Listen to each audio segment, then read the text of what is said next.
नमस्कार, मी Praveen Kamble, Maharashtra news online network व तसेच यश वार्तापत्रामध्ये आपल्या सर्वांचे सहर्ष स्वागत करतो।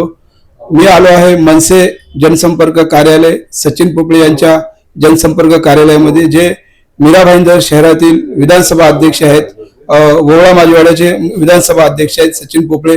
त्यांच्याशी आपण बातचीत करण्यासाठी आलेलो आहे। मीरा भाईंदर महानगरपालिकेमध्ये महासभेमध्ये पत्रकारांना व्हिडिओ करण्यासाठी, न्यूज बनवण्यासाठी जे मज्जाव करण्यात आलेला आहे, त्याबद्दल आपण बोलण्यासाठी सचिन पोपळे साहेबांना बोलण्यासाठी आलेले आहेत। पाहूया ते कशा पद्धतीने आपल्या प्रतिक्रिया देतात, काय सांगतायत ते। काय सांगाल साहेब, गेल्या अनेक महिन्यापासून पत्रकारांना व्हिडिओ शूटिंग करण्यासाठी महासभेमध्ये जे आहे मज्जाव करण्यात आलेला आहे, कसं पाहता या विषयाला? ज्या दिवशीपासून भारतीय जनता पार्टीचे 78 नगरसेवक निवडून आले, त्यांनी महापालिकेत सत्ता स्थापन केली, त्यानंतर त्यांनी तुघलकी निर्णय काढला पहिल्या महासभेत की जे पत्रकार आहेत, लोकशाहीचा चौथा स्तंभ आहे, त्यांना कुठल्याही पद्धतीने लाईव्ह करण्यास बंदी घातली होती। या बंदी विरोधात महाराष्ट्र नवनिर्माण सेनेने पहिल्या दिवशी पत्र देऊन महापौरांना, आयुक्तांना या गोष्टीचा निषेध नोंदवला होता। यानंतर महाराष्ट्र नवनिर्माण सेना गप्प बसली नाही, तर विविध माध्यमातून आम्ही आयुक्तांना जाब विचारत होतो, महापौरांना जाब विचारत होतो। यानंतर देखील तरी पण म्हणजे 28-29 महानगरपालिका आहेत, त्यातली एक मीरा भाईंदर महानगरपालिका सोडली तर बाकीच्या 28 महानगरपालिकेमध्ये थेट लाईव्ह प्रदर्शन दाखवायचं काम ही महानगरपालिका करते। प्रत्येक महासभेचं थेट प्रक्षेपण हे लोकांपर्यंत पोहोचवलं जातं। मग मीरा भाईंदर महानगरपालिकेत का नाही पोहोचवलं जात, यासाठी आम्ही जाब विचारला होता यांना। या सगळ्या नगरसेवकांना, महापौरांना महापालिकेच्या जे टॅक्स रुपी पैशातनं लोकांचे, जनतेचे पैसे येतात, त्याचं जेवण चालतं, पण जनतेला महासभेत काय चाललंय याचं प्रक्षेपण दाखवण्याकरता त्यांना मस्ती आलेली आहे। काय वाटतं तुम्हाला, एक प्रकारची हुकुमशाही आहे का? हुकुमशाही नाही, ही भारतीय जनता पार्टी ही हुकुमशाहीतनच निर्माण झालेली आहे, ही हुकुमशाहीच करत असते। कारण की यापूर्वी पण तुम्ही बघाल की असे किती निर्णय आहेत की ते सत्ताधारी भारतीय जनता पार्टीने लोकांवर लादलेले आहेत। टॅक्स रुपीचा असेल, जो टॅक्स वाढवला, असे विविध आहेत। आता मी तुम्हाला सांगतो, आता या महासभेच्या अगोदर म्हणजे या 5 महासभा झाल्या, या प्रत्येक महासभेत गपचूपपणे वेगवेगळे टेंडर काढायचे, ते लोकांपर्यंत पोहोचू नये यासाठी लाईव्ह प्रक्षेपण बंद करायचं आणि आतून आपली पोट भरण्याचे, जे निवडणुकीत जो खर्च झालाय तो वसूल करण्याचं काम या महापालिकेच्या नगरसेवक आणि महापौर यांच्याकडनं होत आहे। 78 नगरसेवक आहेत, त्याच्यामध्ये विरोधी बाकावर बसलेले पण नगरसेवक आहेत, ते या विषयाला विरोध करत नाहीत, कारण काय? तेरी भी चूप मेरी भी चूप, आज आम्हाला अपना दोन्ही मिलके बांट लेंगे, अशा पद्धतीने यांचं राजकारण चालू आहे। कारण की विरोधी पक्ष नेत्यांकडनं आम्हाला खूप अपेक्षा होत्या, पण विरोधी पक्ष नेत्या महासभेत कुठल्याही पद्धतीने कुठल्याही विषयावर विरोध करताना दिसत नाही।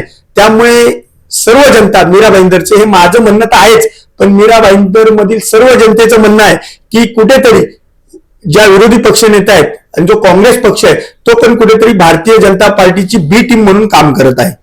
सर, ज्या पद्धतीने मीरा भाईंदर शहरामध्ये आता युवा जागृत होताना दिसतो, या विषयावरती आहे फेसबुकवरती, याच्यावरती रोजच्या रोज आता रील येत आहेत की महापालिकेमध्ये जे थेट प्रक्षेपण करणं जे थांबवलेलं आहे, त्याबद्दल युवा शक्ती जी आहे कुठेतरी आता विरोध करताना दिसते। काय सांगता या डोळसपणाला? सर, ही युवा शक्ती आहे ना, एक दिवस भारतीय जनता पार्टीला त्यांची लायकी दाखवेल, कारण की याच युवकांनी क्रांती घडवलेली आहे। आता तुम्ही पाहिलं असेल जंतर मंतरवर जो भारतीय जनता पार्टीने सांगितलं की आमच्या पक्षात राजीनामा हा शब्दच नाही, पण नरेंद्र मोदी असेल, अमित भाई असतील, यांना झुकवायचं काम हे जनजीने केलेलं आहे। तसंच मीरा भाईंदरचे आमदार असतील, महापौर असतील, उपमहापौर असतील, सभापती असतील, यांना झुकवायचं काम हे जनजीच करणार आहेत। या अगोदरही तुम्हाला सांगतो, या मीरा भाईंदर शहरातील जे संघटना आहेत, जसं कृष्णा गुप्ता असतील, प्रदीप जंगम असतील, करण असेल किंवा इतर जे ढगे वगैरे सारखे जे कार्यकर्ते आहेत, हे जनजागृती करत आहेत,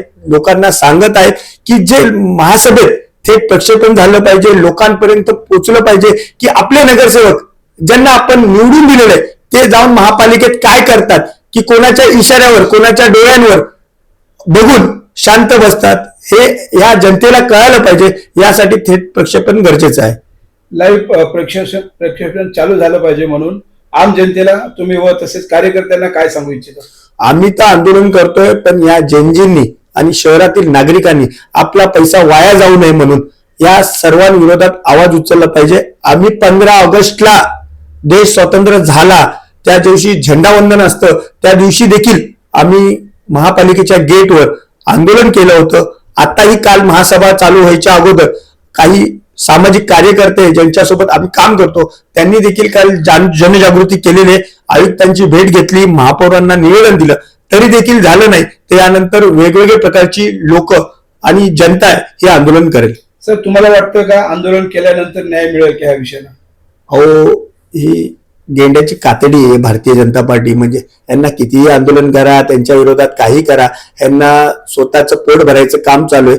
म्हणून तर महासभेत थेट प्रक्षेपण दाखवलं जात नाही. प्रभाग क्रमांक 18च्या ज्या नगरसेविका आहेत, या दुसरी टर्म आहेत, नीला सोन्स, या पण त्या ओरडत होत्या की प्रक्षेपण दाखवा. आमच्या पक्षाच्या असले तरी लोकांना कळायला पाहिजे. नक्कीच आम्ही त्यांना समर्थन करतो, पण भारतीय जनता पार्टीच्या नगरसेवक विरोधात आंदोलन करतात तरी त्यांना कळत नाही की आपण कुठे. आणि भारतीय जनता पार्टी पारदर्शकतामुळे ओळखली जाते ना. कुठे गेली तुमची पारदर्शकता? महापौरांना विचारा एकदा तुम्ही पत्रकारांनी, कुठे गेली पारदर्शकता? 28 महानगरपालिकेत प्रक्षेपण दाखवलं जातं. ही कुठली महानगरपालिका आहे? इथे काय नरेंद्र मेहता हुकुमशाही आहेत का, हिटलर आहेत का, म्हणून दाखवली जात नाही?